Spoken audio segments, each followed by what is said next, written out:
இப்போது நாம் அந்தணர்கள் பற்றியும் வேள்வி பற்றியும் அவர்களுடைய செய்கைகள் பற்றியும்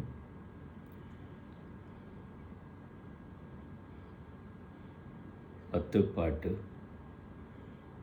என்ன சொல்லுகின்றன என்பதை பார்த்து வருகிறோம்.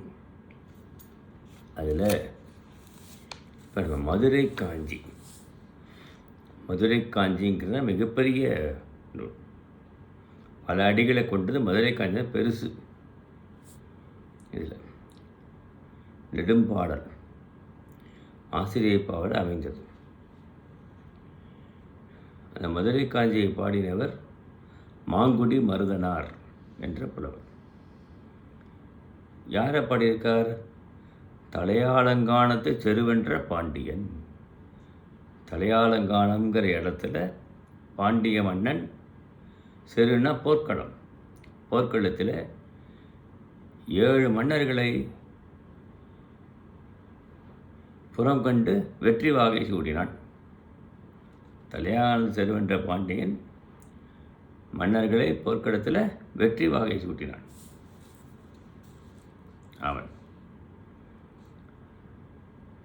அவனை பற்றி தான் இந்த பாடல் பாடுகிறார் ஆசிரியர். திணை காஞ்சி திணைன்னு பேர். காஞ்சி என்பது நிலையாமையை குறிக்கும். நிலையாமையை குறிப்பதாக இந்த பாடல் அமைந்திருக்கிறது. பல சிறப்புகளை பொருந்தியவனாக இருக்கலாம். ஆனால் நிலையாமை, இந்த உலகத்தில் யாக்கை நிலையாமை, செல்வம் நிலையாமை, பொருள் நிலையாமை, இதெல்லாம் நம்ம உணர வேண்டும். யாக்கை நிலையாமை, செல்வம் நிலையாமை, இந்த உயிர் என்றைக்கும் போய்விடும் எல்லாம். இதெல்லாம் நம்ம உணர வேண்டும் என்று இந்த புலவர் கருதுகிறார், பாடுகிறார். பாடல் மிக பெரிதாக இருக்குது. அதில் 468 474 வரையிலும் அந்தணர் பற்றிய செய்தி வருகிறது. அவை நாம் பார்ப்போம். காமர் கவினிய பேரிளம் பெண்டிர் பூவினர் புகையினர் தொழுவனர் பழிச்சி சிறந்து புறங்காக்கும் கடவுள் பள்ளியும். எனவே தான் வரப்போகுது.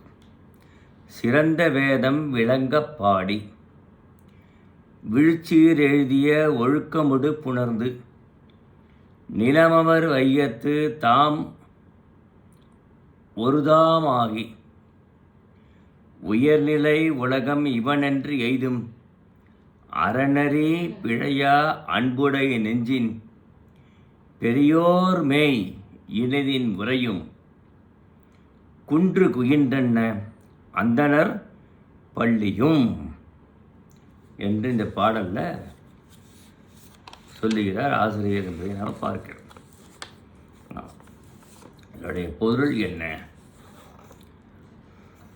அதர்வண வேதத்தை தவிர்த்து மற்ற ருக்வேதம், யஜுர்வேதம், சாமவேதம் ஆகிய வேதங்களை நன்கு கற்று அவற்றின் பொருளை விளங்கிய அந்தணர்கள்.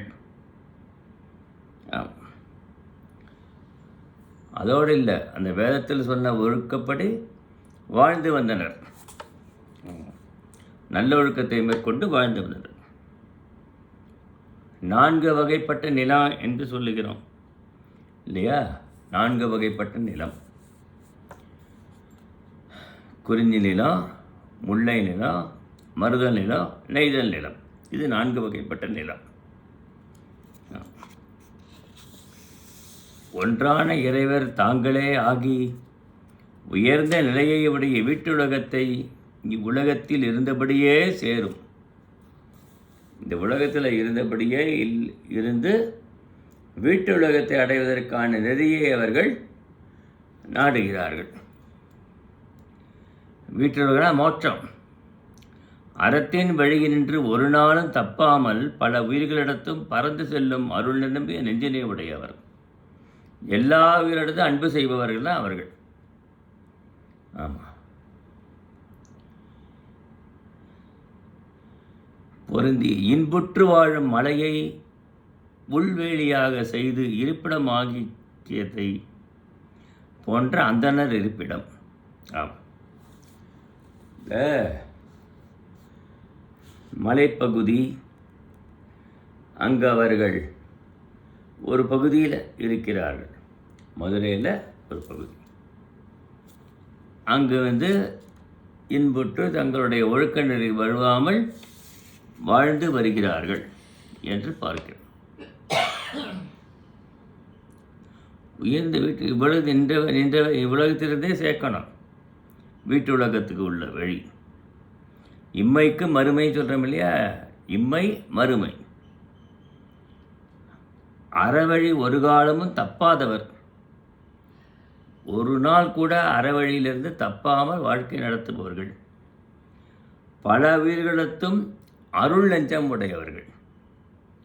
இத்தகைய மெய்யுணர்வு உடையவர்கள் எப்பொழுதும் இன்புற்று இருப்பர்.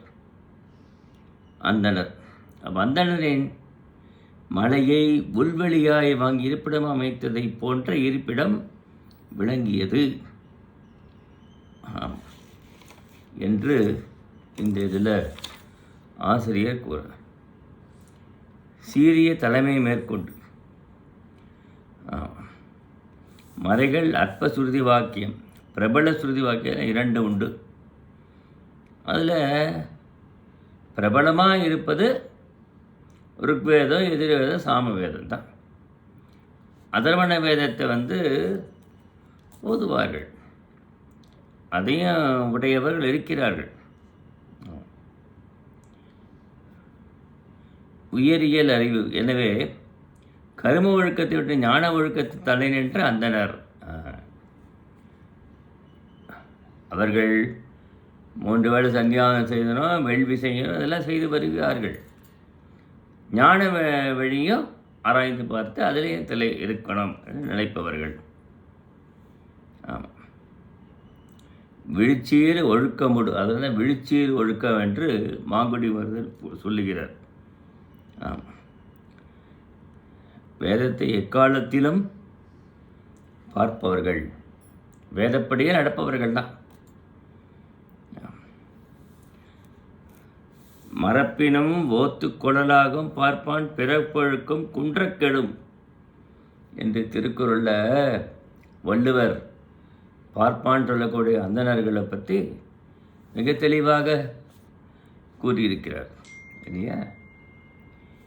இறைபணி, அவர்களுடைய செய்ய இறைபணி சென்று இவ்வுயிருக்கு ஆக்கம் தருவது, இந்த உலகத்துக்கு நல்லது செய்வது என்று அவர்கள் இருக்கிறார்கள்.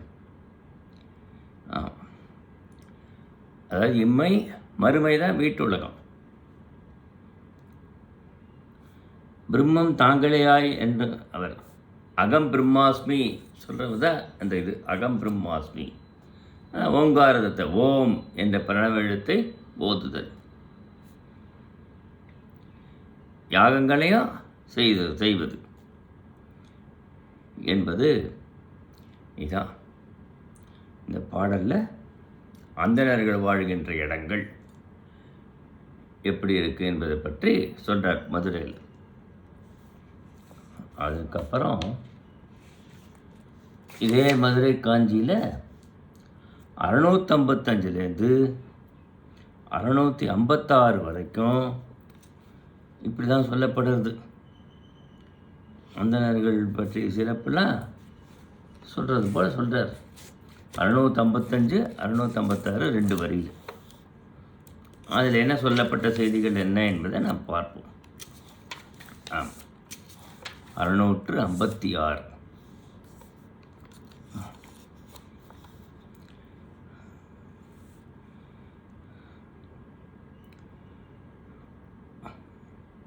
தாதுவன் தும்பி போதும் முரன்றாங்கு மற்றையாம பகழ்வர கழிப்பி போதுபினி விட்ட கமழ்நரும் பொய்கை தாதுவன் தும்பி போதும் முரன்றாங்கு ஓதல் அந்தனர் வேதம் பாட சீரினிது கொண்டு நரம்பினிது இயக்கி யாழோர் மருதம் பண்ண காழோர் கடுங்களிரு கவளம் கைப்ப நெடுந்தேறு பண்ணநிலை புரவி புல் உணர என்று சொல்லிகிட்டே வராங்க.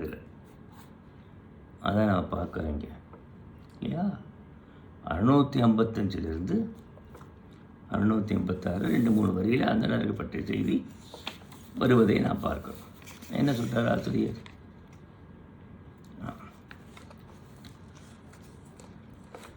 தாள அறுதியை இனிதாய் உட்கொண்டு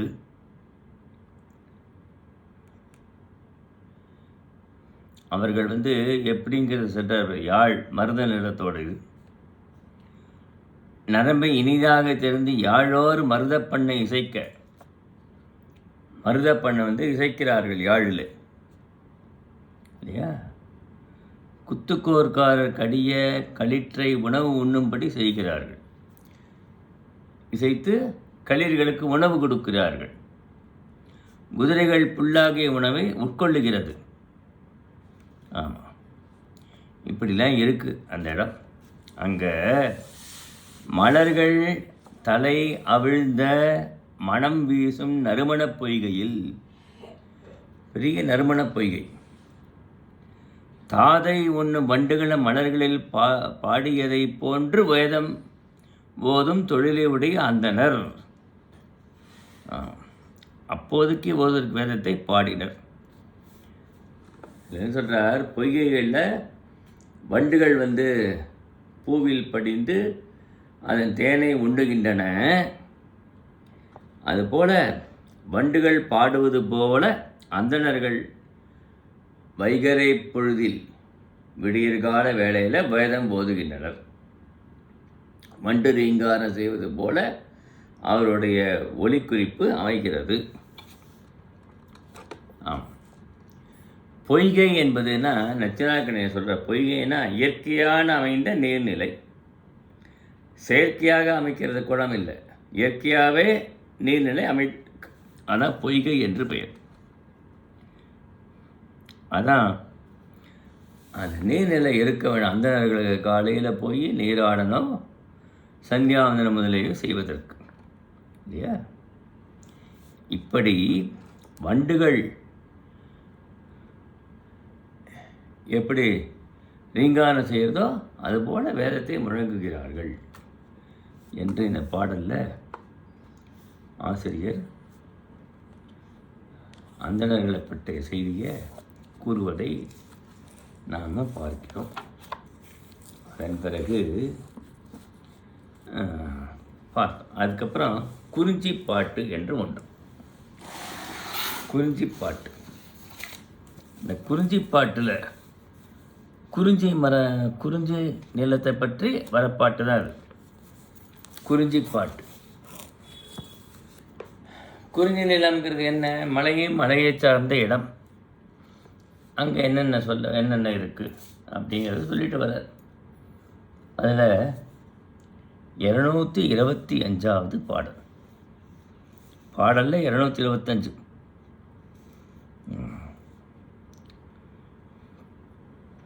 அந்தி அந்தனர் அயரக் காணவர் விண்தோய் பனவே மிசைநெகிழ் பொத்த வானமாமலை வாயு சூழ்பு கருப்பு காணும் கல்லண திரட்ட புள்ளினம் ஒலிப்ப என்று ஆசிரியர் இங்கு அந்தனர் பற்றிய குறிப்புகளை தருகிறார். அவற்றை நாம் பார்க்கிறோம். என்ன பொருள் என்று பார்க்குறாங்க இல்லையா? அதனுடைய பொருளை தான் நம்ம பார்க்கணும். அந்தணர்கள் பற்றிய பொருள் என்ன?